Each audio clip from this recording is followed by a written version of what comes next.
Ni sekarang ni saya duk sebut ni macam Hasan Saqaf. Ni ada orang duk terjemah buku dia ni kan. Kat Perlis ni tak masuklah buku Hasan Saqaf ni. Hasan Saqaf ni otak dia Syiah. Diterjemahkan oleh Zamihan Al-Ghari ke Alpa tu. Jadi Syiah ni dia masukkan elemen-elemen yang macam ni untuk membenci sahabat-sahabat Nabi dalam riwayat-riwayat yang tidak benar. Kalau di dalam riwayat Syiah dia kata yang menyebabkan Fatimah mati tu ialah Umar bin Khattab, dia bohong. Dia kata Fatimah pergi duduk di rumah dia dengan Ali apa semua, menyorok di rumah dia, tak suka, akhirnya Umar bin Khattab mari dengan Abu Bakar dia bakar pintu rumah. Lepas bakar pintu rumah, Umar tendang pintu rumah tu jatuh, timpa Fatimah, tertikam kat dada dia ni, sebab itulah dia mati. Lepas tu orang Syiah pun pakat menangis lah, menangis. Cerita bohong, orang lain bohong, orang lain menangis. Memang macam tu pun. Cuma dia duk menangis tu, kita kesian kat kita tua menangis tu. Saya kadang-kadang dia duk bercakap tu di Mekah kan, dulu saya duk menyelit, duk dengar. Dia cerita yang tu, pakatlah menangis. Seorang menipu, seorang menangis. Ramai-ramai. Assalamualaikum warahmatullahi wabarakatuh. Benarkah Sayyidina Umar radhiyallahu an menjadi puncak kewafatan Sayyidatina Fatimah radhiyallahu anha? Atau adakah ia sekedar riwayat palsu yang sengaja disebarkan untuk membenci para sahabat Rasulullah sallallahu alaihi wasallam? Dalam video kali ini, Dr. Maza mengupas isu yang sering menjadi perdebatan dengan berpandukan fakta dan hujah ilmiah. Tonton sampai habis agar kita tidak mudah terpengaruh dengan cerita-cerita yang tidak sahih dan dapat memahami sejarah Islam dengan lebih tepat. Jom kita simak penjelasannya dari sekarang. Saya nak tanya, mengapa Fatimah Zahra meminta Ali supaya merahsiakan kuburnya dan melarang Abu Bakar dan Umar dan Uthman menyembayangkannya? Yang ni juga tidak benar. Riwayat ni semua kita simak deh. Juga ada sedikit perselisihan pendapat antara Fatimah dan Abu Bakar dalam sebahagian riwayat. Dalam sebagian riwayat khusus tentang peristiwa tanah Fadak. Fadak adalah satu tanah di Khaybar.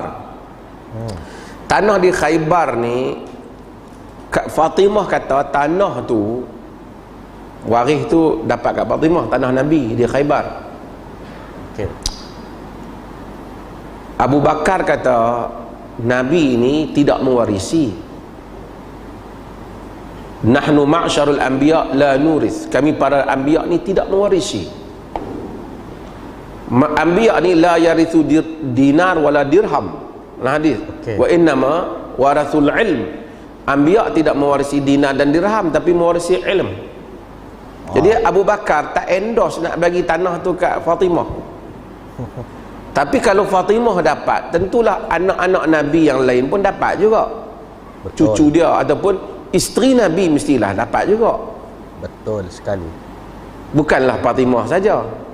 Jadi Abu Bakar bukan saja tak bagi kat Fatimah, dia tak bagi pada semua. Ikut-ikut anak dia pun kalau dapat, anak dia Aisyah pun dapat jugalah. Tapi tak dapat. Katanya ada sedikit perbezaan pendapat dalam sebahagian riwayat sejarah macam Fatimah, sedikit protes dalam hal ni. Tapi taklah sampai Fatimah membenci Abu Bakar Siddiq. Cuma Syiah dia telah membuat riwayat-riwayat yang palsu. Syiah ni pasal meleweh nombor satu lah. Hak Syiah, hak otak pun Syiah 2 kali 5 lah kan. Ni sekarang ni saya duk sebut ni macam Hasan Saqaf. Ni ada orang duk terjemah buku dia ni kan. Kat Perlis ni tak masuklah buku Hasan Saqaf ni. Hasan Saqaf ni otak dia Syiah. Diterjemahkan oleh Zamihan Al-Ghari ke Alpa tu. Jadi Syiah ni dia masukkan elemen-elemen yang macam ni untuk membenci sahabat-sahabat Nabi dalam riwayat-riwayat yang tidak benar. Kalau di dalam riwayat Syiah dia kata yang menyebabkan Fatimah mati tu ialah Umar bin Khattab, dia bohong. Dia kata Fatimah pergi duduk di rumah dia dengan Ali apa semua, menyorok di rumah dia, tak suka, akhirnya Umar bin Khattab mari dengan Abu Bakar dia bakar pintu rumah. Lepas bakar pintu rumah, Umar tendang pintu rumah tu jatuh, timpa Fatimah, tertikam kat dada dia ni, sebab itulah dia mati. Lepas tu orang Syiah pun pakat menangis lah, menangis. menangis. Cerita bohong, orang lain menangis. Memang macam tu pun. Cuba dia duk menangis tu, kita kesian kat kita tua menangis tu. Saya kadang-kadang dia duk bercakap tu lagi Mekah kan, dulu dia saya pi duk menyelit duk dengar. Dia cerita yang tu, pakatlah menangis. Seorang menipu, seorang menangis. Ramai-ramai menangis. Kononnya maka matilah. Dan Fatimah ni ialah keluarga Nabi yang paling awal mengikuti Nabi SAW. Jadi Fatimah akan mengikuti Nabi. Sebelum dilanjut, beliau Dr. Maza menjelaskan tentang bahayanya yang berpahaman Syiah. Kenapa demikian? Karena dalam pemikiran Syiah tersebut memasukkan cerita-cerita, memasukkan riwayat-riwayat palsu yang mana mengatakan Sayyidatina Fatimah wafat akibat ulah Abu Bakar As-Siddiq radhiyallahu an. Beliau juga menyampaikan bahwasanya tujuan Syiah membuat riwayat-riwayat palsu, membuat cerita-cerita palsu mengenai Abu Bakar dan para sahabat yang lain agar umat yang mempunyai pemahaman Syiah mereka itu agar terpengaruh terhadap apa? Agar terpengaruh agar mereka membenci para sahabat, baik Abu Bakar, Umar, Utsman. Jadi para sahabat mereka musuhi, mereka benci, mereka tidak mengakuinya bahwasanya para sahabat Nabi tersebut adalah bagian yang dicintai oleh Rasulullah. Jadi golongan Syiah hanya meyakini bahwasanya yang pantas menjadi pemimpin setelah Rasulullah SAW yaitu Sayyidina Ali. Seperti itu. Jadi tujuannya membuat cerita-cerita palsu seperti itu agar apa? Agar orang-orang semakin membenci terhadap para sahabat dan agar lebih mencintai para sahabat yang satu yaitu Sayyidina Ali. Itu salah satu tujuan Syiah yang memberikan cerita-cerita, yaitu memasukkan elemen-elemen yang menimbulkan kebencian terhadap para sahabat. Itu yang disampaikan kurang lebih oleh Dr. Maza. Dan menarik sekali beliau juga menjelaskan bahwasanya Rasulullah SAW meninggal dunia tidak meninggalkan sebuah warisan harta, tetapi meninggalkan sebuah warisan ilmu. Jadi ini yang sangat menarik sekali. Dan oleh sebab itu, ada salah satu riwayat yang mengatakan, beliau jelaskan Dr. Maza bahwasanya Abu Bakar tidak memberikan warisan tanah kepada Fatimah. Kenapa? Karena Abu Bakar mengikuti tingkah laku atau kelakuan yang dilakukan oleh Rasulullah SAW, yang mana Rasulullah mewariskan ilmu, bukan mewariskan harta dan sebagainya. Ini sangat menarik sekali. Sebab tu bila Nabi bisik, kata Nabi nak wafat, Fatimah menangis. Kemudian sekali lagi Fatimah senyum. Pasal Nabi tahu, Fatimah bagi tahu, Nabi bagi tahu Fatimah akan mengikuti baginda. Syiah create isu ni sebagai satu isu untuk apa? Untuk menghentam para sahabat. Kalau betul lah Omar tu bunuh Fatimah, kalau betul lah hampa sayang kat Fatimah Az-Zahra, hampa sayang kepada Ali bin Abi Talib, pasal apa hampa hanya buat meratapi Karbala Husin saja? Mak Husin lagi yang patut hampa ratapi Fatimah. Buatlah majlis ratapi Fatimah. Buatlah majlis ratapi apa? Ali, masa Ali kena bunuh, Ali pun kena bunuh juga. Sebab Husin bin Ali dia ada kaitan dengan Parsi, dia kahwin dengan anak Maharaja Parsi. Berdengung Syiah ni.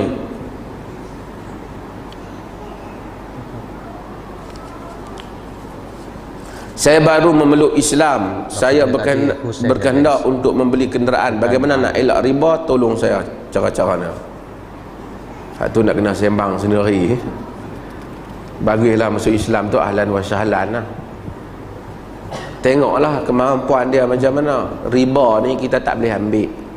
Ramai orang dia ambil riba, dia anggap ringan. Kadang-kadang dia jadi tu imam, dia ambil riba. Orang kata ingat kalau Riba ni dosa besar. Kalau dia jadi imam, kalau dia jadi apa, dia ambil riba, artinya dia imam yang fasik. Riba dosa besar. Kita kena elak riba. Menjadi imam, orang yang kerja, yang tersebut berurusan dengan riba, dia tolong bagi sign riba, dia berdosa besar. Dan ramai orang tak sangka kerja apa? Bagus dia kerja bank. Baguslah kerja bank, saya pun tak kata tak bagus. Tapi kalau berurusan dengan riba, masa berurusan dengan riba, dosa besar. Allah istiharkan perang berriba ni. Dosa besar. Karena riba ni manusia tertindas. Manusia yang jadi miskin pertama miskin sebab riba. Sebab itu agama larang riba. Lagi ada cara untuk elakkan riba. Jadi menarik gengs, yang membuat kita miskin karena riba.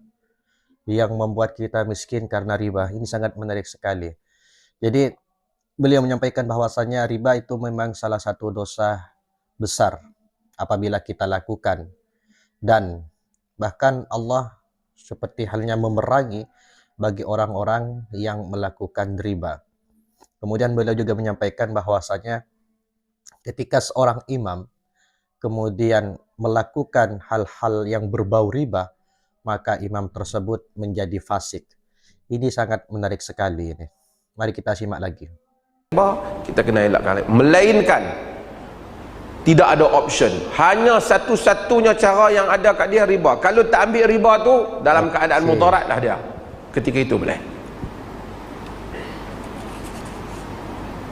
Intinya boleh riba kalau kita dalam keadaan darurat. Ada lagi soalan? Tak ada soalan ni ke? Ada solusi yang lain Ya. baru diperbolehkan.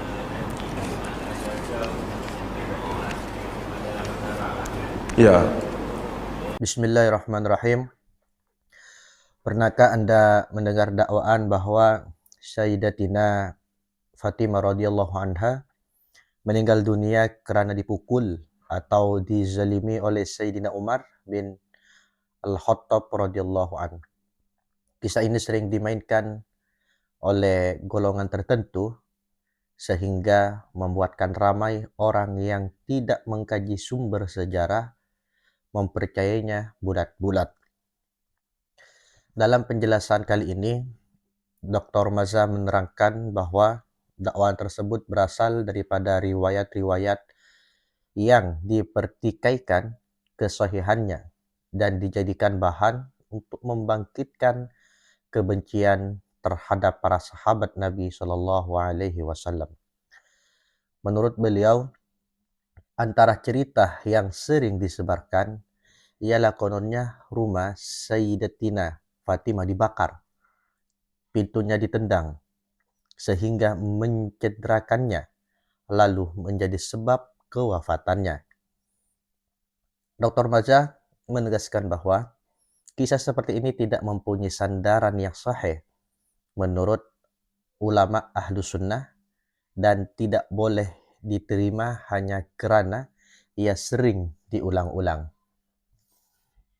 Beliau turut menjelaskan bahwa memang terdapat perbezaan pandangan antara Sayyidatina Fatimah radhiyallahu anha dan Khalifah Abu Bakar As-Siddiq radhiyallahu an dalam isu tanah fada.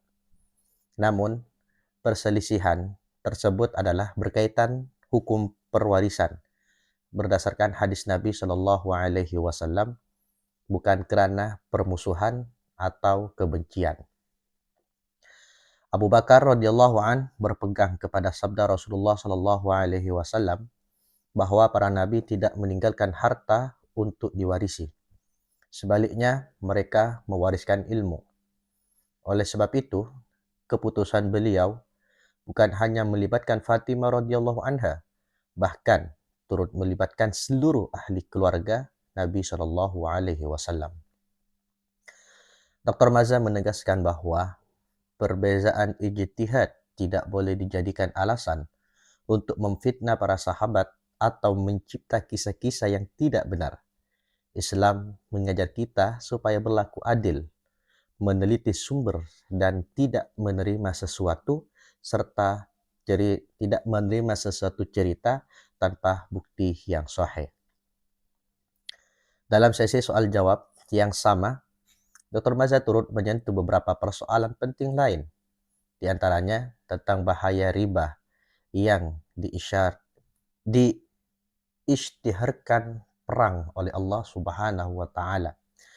Beliau mengingatkan umat Islam agar berusaha sedaya mungkin menggelakkan riba karena ia termasuk dosa besar yang membawa kerosakan kepada masyarakat. Beliau juga menjawab persoalan mengenai doa.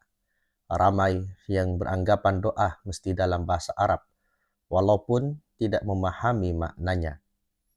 Dr. Maza menjelaskan bahwa doa ialah permohonan seorang hamba kepada Allah. Oleh karena itu, memahami apa yang dimohon adalah sangat-sangat penting.